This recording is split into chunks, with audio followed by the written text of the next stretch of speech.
Alex, thanks for coming on. I looked you up. Mhm. I know the restaurants that you have around town, and all I could say initially is that you seem like a pretty busy man. Yeah, well, it's been pretty busy lately. Yeah. We'll dive into all of it, but give us a little background. Are you from here? How long you been in Syracuse? Where you originally from? Well, I technically consider myself from here because I've been here like 11 years, just here. So, So now it's home. yeah, it's pretty much home. I consider myself from here, but originally I came from Detroit, Michigan. That's where everything started. But then business-wise and everything that I've done so far has been here in Syracuse. And obviously I've expanded outwards, but it started here. Yeah. What got you here? Opportunity. Really? Yeah. Opportunity. So you didn't see opportunity in Detroit, or at least the same opportunity as you saw here. Well, I moved a couple times. It was in Michigan, Indiana, Illinois, and there was opportunity, but the money you could make at that time wasn't the greatest. So to save the money to be able to invest, there just wasn't much opportunity to do that over there. So coming here, making twice what I was making from day and night, that just made a big difference in how long it would take me to save the money to invest in my first business. Not that that was what I was looking for when I came here, but once I started, once you start making double the money that you're making, you kind of just like, okay, now what do I do with all this, or what do I do with it? And it's like things, ideas. Okay, now I can do my own business, or now I can save to do my own business. So that's kind of how it started. Yeah, it's that next step of like, Yeah. how do I invest this? How do I get this Right. to work for me? Well, either you spend it or you invest it, but I just try to save it and invest it. Smart man. Yeah. And you'll be thanking yourself for sure as you get older. But it's interesting that Syracuse came on Mhm. to the map for you. You saw that as an opportunity just because traditionally you would think a lot of people see, a red state, right? A Florida, Texas, no Mhm. state income tax, lower property tax as more of an opportunity. However, there still definitely is opportunity. I mean, downstate with New York City, even though they have probably the most expenses, but even upstate, right? Cost of living's a little less. Mhm. Um, Housing's, yeah, what, if you were to purchase a house, but also just, I feel like, and a lot of people have said this on the podcast, Syracuse is behind a little bit in some areas. Mhm. And if you can capitalize on an opportunity, you can be kind of the front runner of, an industry or whatever it is. So Mhm. there's definitely opportunity from that standpoint. Talk about, the opportunity you saw or the opportunity that you've kind of, fallen into since you've been here. Well, there's definitely more opportunities in like the larger cities and other states, like you said, but there's something to be said about growing, and then you got small cities, medium-sized cities. If you don't have a lot of capital, that's like the best places to start. Obviously, now that I make more money, it's easier for me to go to a larger city or a more expensive, like, I don't know, Florida, Miami, Dallas, Texas, California. Like, you have more options, but you also need more capital. You need more money. As far as jobs, yeah, you can go to those places and you can get, there's definitely more jobs. But as far as to start a business, I feel like you can't start with zero money or with just $20,000 in a large city like that. I'm sure there's people who have done it, but it would just it would be really, really hard. I mean, it was hard enough to do it here. I can only imagine how hard it would have been somewhere else, and all the hoops I would have had to jump and all the hands I would have to shake to get there. Where here it was just more like just work, get the money, and get one more person that's like-minded like you, and make it happen. Yeah. Yeah, Overhead costs are going to be a lot more in a bigger city. of course, yeah, And it's, it's crowded. There's a lot of competition. and more risk too. More risk. Yeah. There's people with tens of millions of dollars that try to compete with other people, and then one of them ends up going $10,000, bankrupt. yeah. So it's When you moved to Syracuse, what did you have your eyes set on? What did you plan to do? What was, you're like, all right, I'm in Syracuse. This is what I'm going to do. Are you still doing that? I mean, did you start knowing that you're going to open restaurants? No. That was just a conversation I overheard. I never thought it would be possible for me just because of the amount of money that was needed. But then I learned that, you could start with just 10, 20, 30,000, depending on how much the project costs. If you came in as a partner manager, you could come in with 10, 20, 30,000. So that to me was more realistic. than putting up 3, 4, 500,000. Even if you use banks, at the time I had no tax returns to really help me get a loan for that much money. So it just wasn't realistic, but it was realistic to save up 10, 20, 30,000 and then invest it and then, learn kind of how to do all the behind the scenes stuff and all the stuff that you don't see, because I didn't know that. All I knew was how to work in an establishment. I didn't know what it took to get there. You know what I mean? Like all the things you had to get together, how to create the menu, just, the kitchen, the cooks, the front of the house, and licensing, and there's so many things that you have to do. So it was more realistic for me to start that way, and then save more money, and then I knew what to do. I could do my own thing. Yeah. Yeah. What got you into the hospitality industry initially? What got you, in a restaurant or made you kind of go down that path? Well, it's interesting you say that because I started. I used to drive trucks, not like the semi trucks, but just like the box trucks. Like delivery? I didn't need a Like CDL or anything. Yeah. Okay. Yeah, so I used to deliver like the products to the restaurants, which whether it could be vegetables or oil or anything used in the restaurant. And I used to deliver the stuff, and then I used to love that job actually. But then that company, something happened, and the owner sold his company or something or closed it. I forgot what he did. He sold the trucks. He closed the business. Was that here in Syracuse or was No, that? that was in Michigan. Okay. But with that job, I got to know all the owners and the managers of those restaurants I used to deliver because, I was the one getting the checks from them. So I had all their contacts. So when they closed, I called them like, hey, do you have a job? And they're like, yeah, we only have like dishwashing position. But I used to wash dishes before I, had the job delivering food. So I love that job too. So I was like, oh, perfect. I'll just wash dishes. And I did that for a little bit. And then one of my bosses just approached me and was like, hey, do you want to be in the front of the house? But you still have to be, washing dishes in the busy times, which is dinner. But you can be a busboy in the daytime when it's, not so busy. And then I saw one of the waiters count their money in front of me, just like this in front of the table, and ton of money. And at the time he had an addiction to something, and he's like, "Look, I still have $900 after my $600 addiction a week. I don't remember if it was marijuana or alcohol, what it was, but the point of it is, I was like, this guy has $900 left after everything he spent, and I'm over here making $370 a week, working 70 hours a week, and this guy's over here making, 900 after everything, so 1,500, let's say, and he's working probably half the hours as I was and well dressed, not smelling like water or soap or anything. Yeah. I'm like, this is what I need to learn how to do. But at the time, no one taught you how to do these things because they were afraid that you were going to take their job. At the time, the job market was pretty tight. It's not like it is now that everyone's hiring. So I had to just look and watch and hear and see and learn kind of what they did without them teaching me. So then I could quit there and go somewhere else and tell them I had experience. And that's kind of how it started. Just me kind of learning what I could by looking and then faking it and saying, hey, I know what to do. But in reality, I didn't. But that's how I got trained. That's how I, later on, when they saw that I really didn't know what I was doing, they trained me. And then I became, an actual waiter. It's an interesting point about you don't really have any sort of apprenticeship. No. Especially in the service industry because it's competition. You're right. Mhm. Right.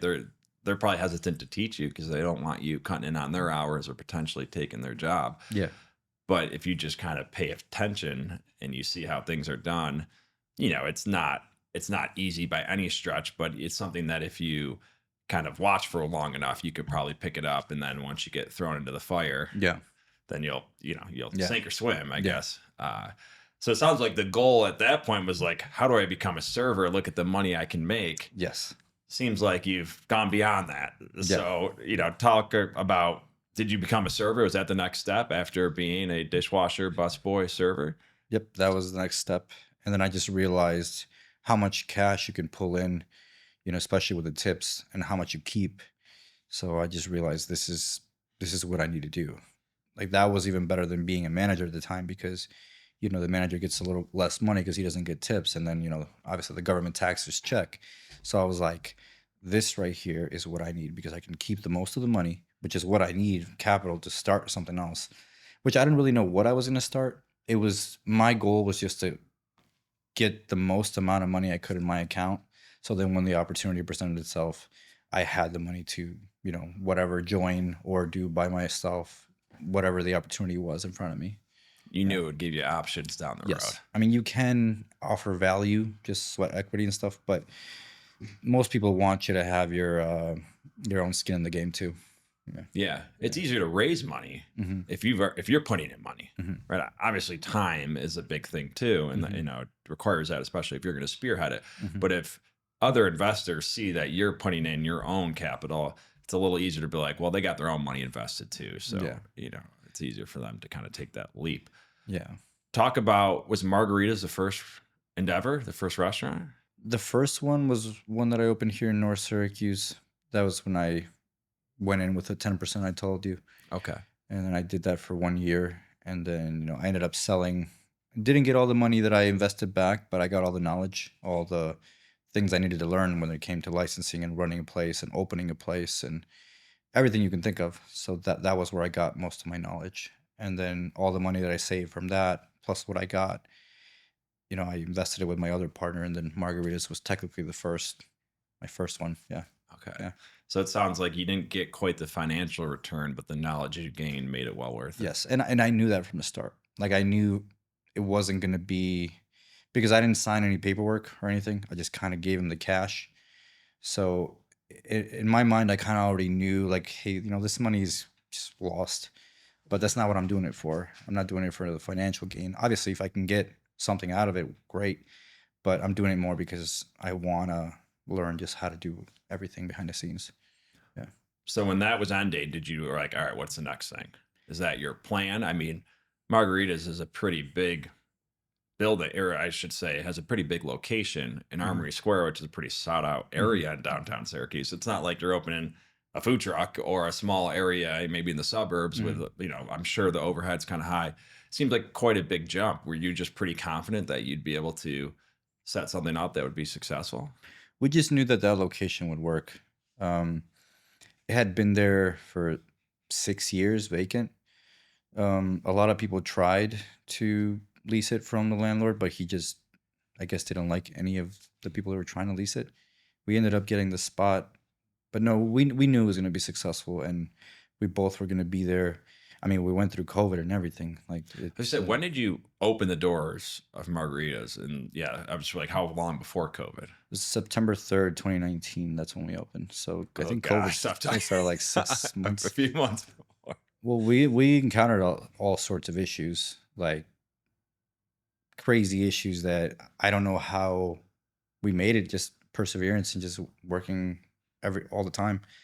But when we started with no liquor license, so we had a business with the name of an alcohol product, and You couldn't serve it. and we couldn't serve it.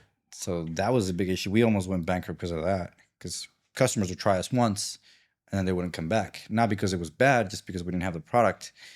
So we started with that. And then once we got the liquor license, our gas lines weren't big enough to supply the, I guess, fire we needed to cook the food because we had so many people coming through the door. So we had to shut down 2 weeks because of that, just to get Like, all when the. you get National Grid involved. And Yep, they had to change everything, but it takes time. Oh yeah. It didn't cost us money to install it. It cost us money because we had to be closed. So we lost money there, but we made it. And then maybe couple months later, This was all pre-COVID. yeah, and then a couple months later, shut down because of COVID.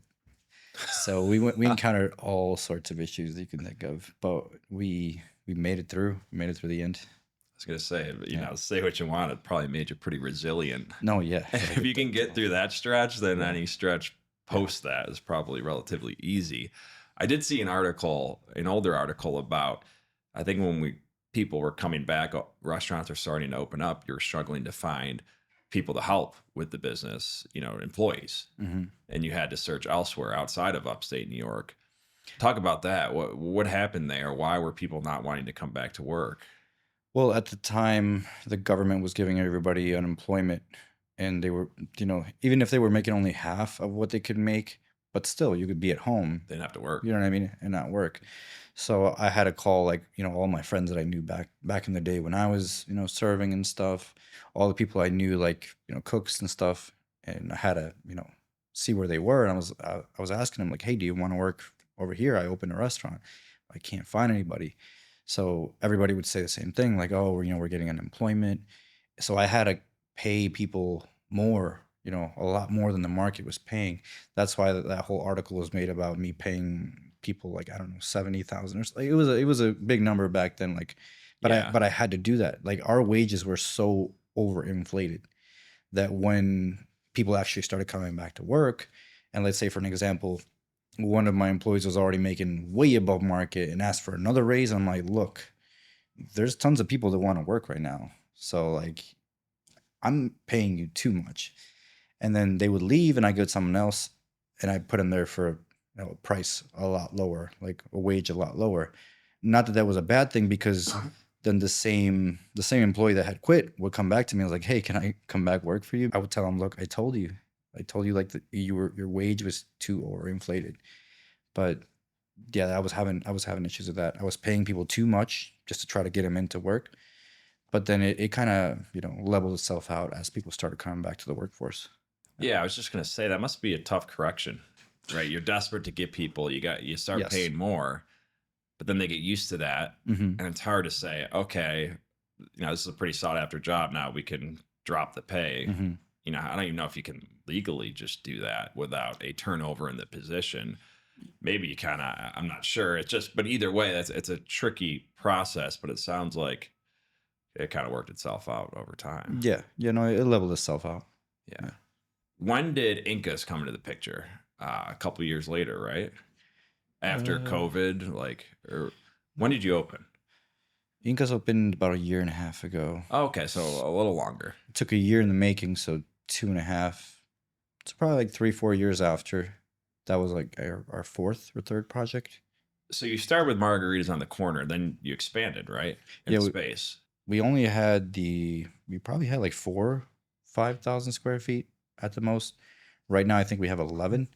So Oh wow, you over we doubled. we doubled or almost tripled in size. But yeah, we only had the corner. I remember there was lines out the door like every day. Just like sometimes even the cops would have to redirect traffic because there was so like congested and busy in that little area with so many people that we had. So we had to expand to be able to accommodate everybody. But it was some crazy times when we only had one side because there was so much influx in people that, like, for example, you have your dining room, a little more than a quarter of it would just be people just piled up waiting to be seated, just like next to all the rest of the customers. It Yeah. was it was Everyone on extreme. top of each Yeah, other. yeah, it was extreme. It's not a bad look, right? Every No, time I see something like that, I'm like, that place must be good, yeah, right? If yeah, people are willing to wait like that.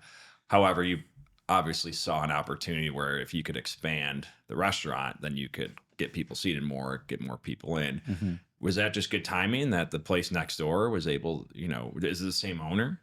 yeah. It was the same building. Same building? Yeah. It used to be the same business, but when that business closed years before that, they reopened another one, but they only got half the space. So that's why it was divided at the time that we got it. But before the other one, it used to be just one big space, just like we are now. And then they closed. The other business came through and was like, "I don't need that much space," so they put a wall in between.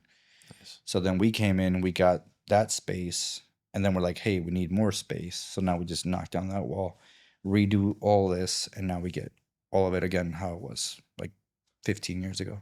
Yeah. Yeah.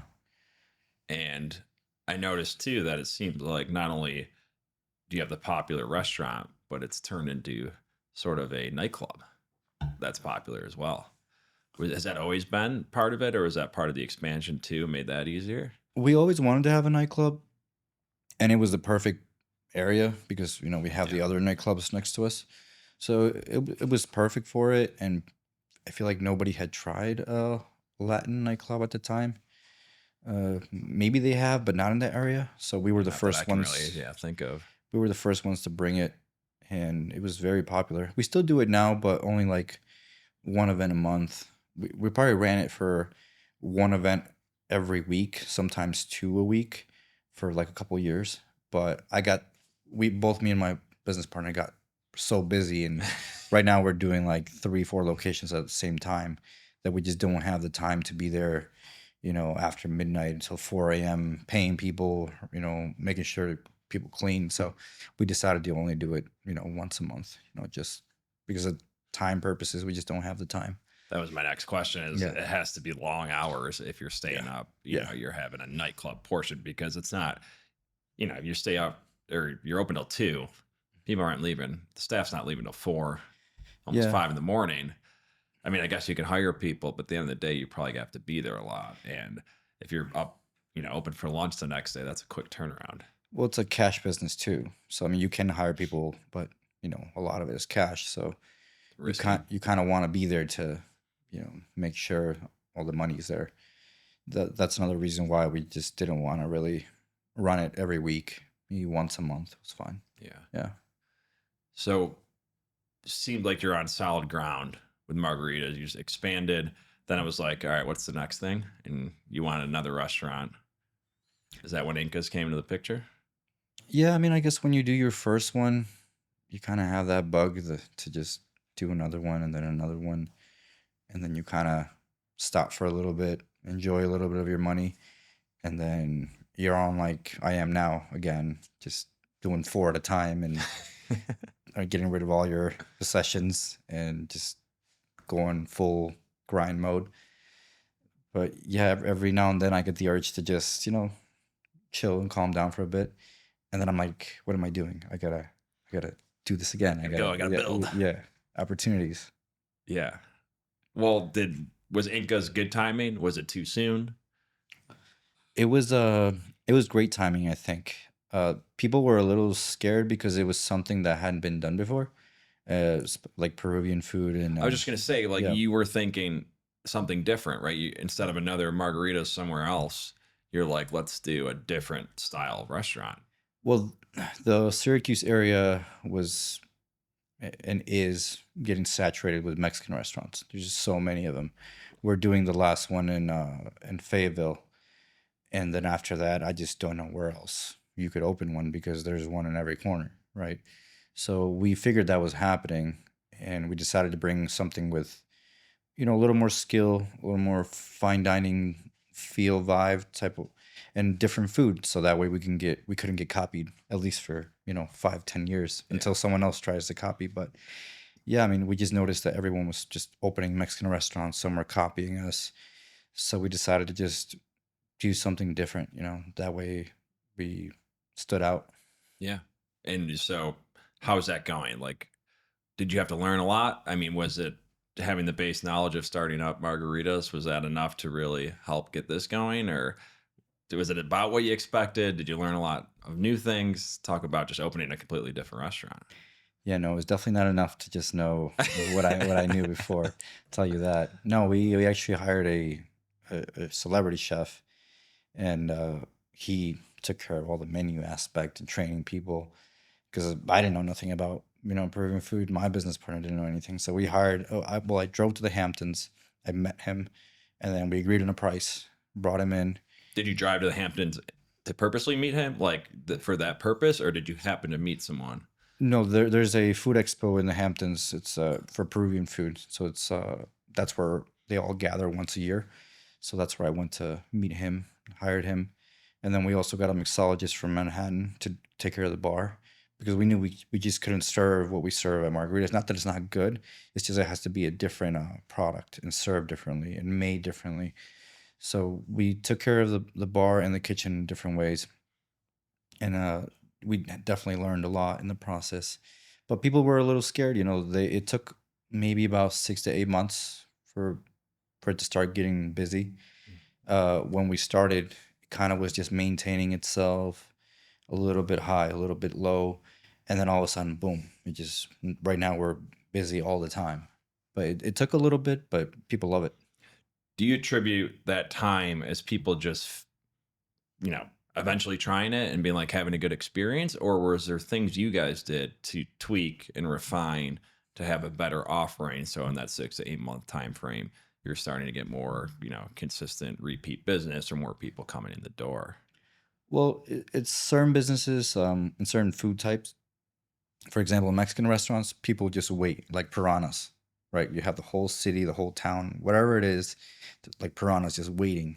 Once you say you're opening, everybody floods the doors, right? But it's They like, know no, what it is. yeah, They know they're going to get yeah, their taco, they're going yes, to get their quesadilla, they're yeah. going to get their enchilada, whatever it is. But when you say you're opening a Peruvian restaurant, people are like, I I don't even don't know what that know. food is. A lot of And people. then some people look at the menu like, raw fish, I don't know. So it takes them a minute to come through the door, and then word of mouth helps, and having a little bit of everything. So kind of, you don't have to just be a one food type of person. You can have fish, you can have steak, you can have chicken, rice, all these things. So you can have a more broad range of people come in.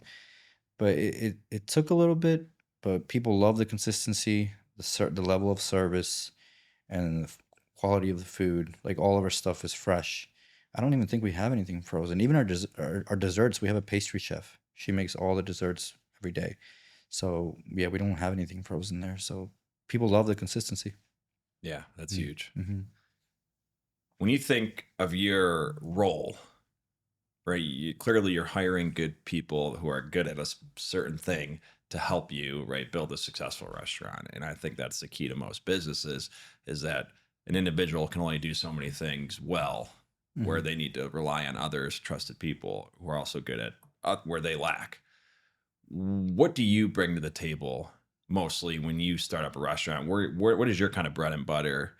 And then what do you rely on others for? Our main job as the owners, when you're trying to expand, is seeing what the customer likes in that area, and just kind of you have to really, for example, this is probably one of the key things that I do. Was it 1 month ago? I went to Michigan, to Detroit. There's this place I wanted to get. I haven't got it yet, so I had to scout the city, right? So I walked through the streets, and I made sure I got some money from the ATM, right? And then I converted it into $5 bills. So I'll walk up to locals and I'll pay them $5 or $10 for their time, right? I'll be like, hey, can I ask you a couple questions? It won't take long, and I'll slip them $5 or $10, and then I have their complete attention. And then I ask them like, why did this place right here? Do you know about this place? Why did it go out of business? Or was it busy before? What did they sell before? Were you ever in there?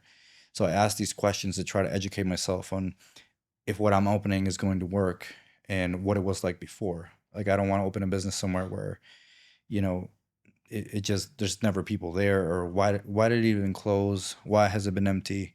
Was the rent too high? So as as, as someone that's going to open a new business, these are the types of things you got to look for. I feel like online information is not enough. You need locals to tell you exactly what was going on. People that have been there for 10, 20, 30 years can explain to you better what was it before, what was it before that, you know. Just like at Margaritas, like everything that was there failed until we opened. Same thing at Inka's, that place has been vacant for a while. You know, every place that opened failed.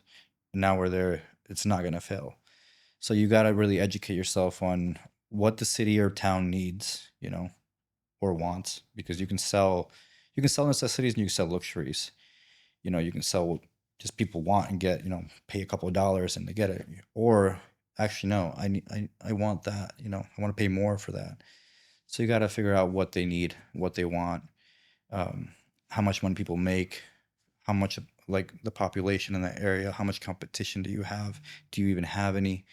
So that's more of my job, to create the concept to what I'm going to do. Is it going to be expensive? Is it going to be cheap?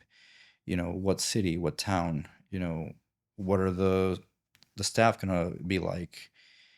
Dressed with a tie or just normal?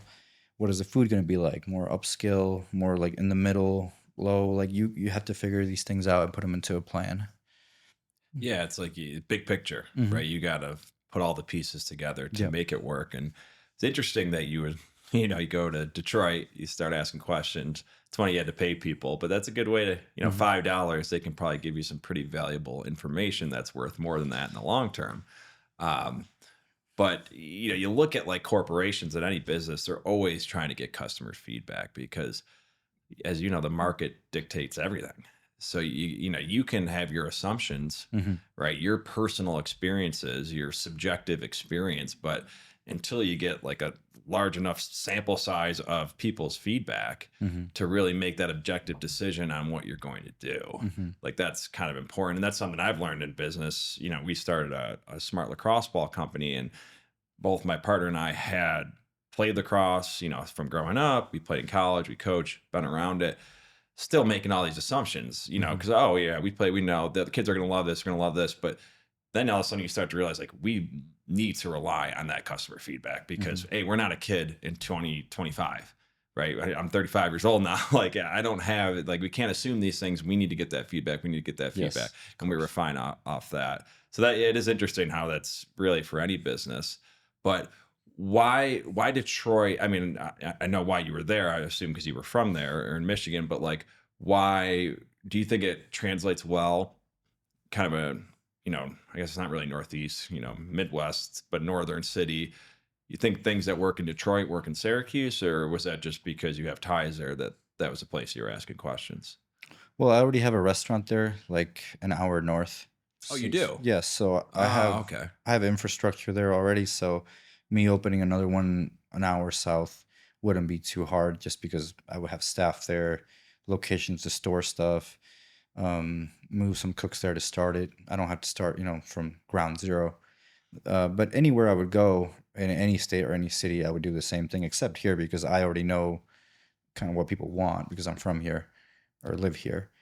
So going somewhere where you're not from there, you can't rely on just Google telling you, there's these many people, this is how much they make, and this is what the culture there looks like. You gotta, you know, go around and ask, locals, what is it that they need? Why did that place close? If they think that what you're gonna do would be great, but you got to take that with a grain of salt, right? But it doesn't hurt to know, what they think. Yeah, that's good advice. And I think everyone has some sort of dream of opening their own restaurant. That's a very common theme amongst people who maybe get some income or whatever, you know, some, you know, extra money or they saved up. What would be your advice? What's the first thing someone should do if they're entertaining opening their own place, opening their own restaurant or something similar in the hospitality business? They better prepare because it's very hard. It's extremely time consuming. It's very hard. Uh, it's getting very, very competitive.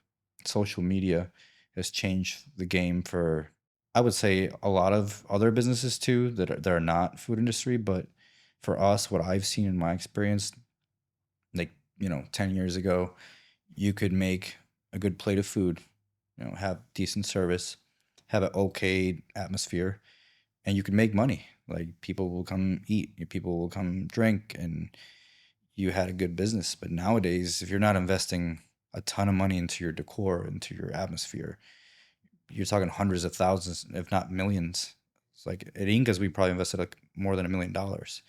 Margaritas is the same thing. Like when we started Margaritas, it was not that much because we didn't have much money. But when we expanded, you're talking like $1 million or more. So back in the day when we started Margaritas, that's all it took. It just took you to make a good plate of food, have decent service, have an okay atmosphere, and you could make it. It was feasible for everyone, but nowadays it's very, very competitive. Like you're coming in trying to compete with us with 50,000, 100,000, you're gonna get crushed, you know. So it's getting very difficult. Not that I'm trying to stop people from doing it, but like I have seen a couple of my friends, in other states go in with little money and they get crushed because the competition has just so much money invested into decor and everything. Even their concepts change, the Yeah. food, the drinks, they invest more money into marketing, and it's very hard to compete. So it's not how it used to be for sure. Yeah. It takes a little more capital. It's not Yeah. just a good plate of food because there's so many places that had a good plate that didn't make Exactly. it. It's the Exactly. experience of it all. People Uh, just love the look. They yes. just want to be able to take their parents, their coworkers, their girlfriend, their boyfriend out to a nice place, right? A nice, not a nice place. Okay, we're gonna eat, but a nice place. Like it just has to look. Yeah. Yeah, Yeah. That's something that looks good on their social media, which I yeah, guess could be a good thing, yeah. right? Because if, you know, if you do kind of invest in that, all of a sudden some sort of viral clip goes out on your place and it looks great, or you're making a margarita just the way Yeah. you make it, like all of Yeah. a sudden it gets a million views, and now your Yeah. doors are, you're packed. So that's kind of the cool part about social media, but it is something you need to keep up with, because if you don't, other people are, and you're not going to make it. Hmm. What's next? So, not that you don't have enough going on, but as you said, it seems like a balance of, all right, kind of focus on what I have, relax for a little bit, expand, focus, expand. It seems to be a lot of people do that. And I think it's a good way of doing it. You don't want to, overextend yourself. Yeah. But what's next for you? I mean, do you enjoy being in the restaurant hospitality business? Would you like to get in other things, or? I feel like I used to love it, and it's taken so much time and everything really out of me. But I still love it. But I am like transitioning more into just like you were telling me, just the bigger picture of things. Less hands on than I used to be for sure. And I do like more real estate now, buy like houses and stuff like that and rent them out. But I don't think I'll ever stop doing restaurants. I'll always have one or two here and there, even if I sell a few or close a few and move somewhere else and open a couple. But I feel like I'll always have one or two, just because even though it's not my favorite thing to be always stressed and the drama and everything comes with it, at the same time I kind of love it. So it's, yeah, I have to be doing something. Nothing good comes that easy, I Yeah. guess, right? Yeah. But do you think you could get to a place where you can be hands off enough where it's like you can kind of be as involved as you want? Like that requires having good help and good people, which I'm sure you have some, but it, would require more, right? The less you're going to be involved, the more someone else has to be. Or is that hard to do as with a restaurant? Is anyone going to care as much as you as the owner? A lot of people say that about business, where Mhm. like, or is it kind of just is what it is? I feel like I'm almost at that point. I feel like 2 more years after I'm done with all these projects, if I'm not doing more, I'll probably just do more consulting. I'll start my online thing where people can contact me to know more about. It won't be like a get rich quick thing kind of thing. It'll be more about actual information, so people can come to me and ask me certain questions for a certain amount of time about like how to start something.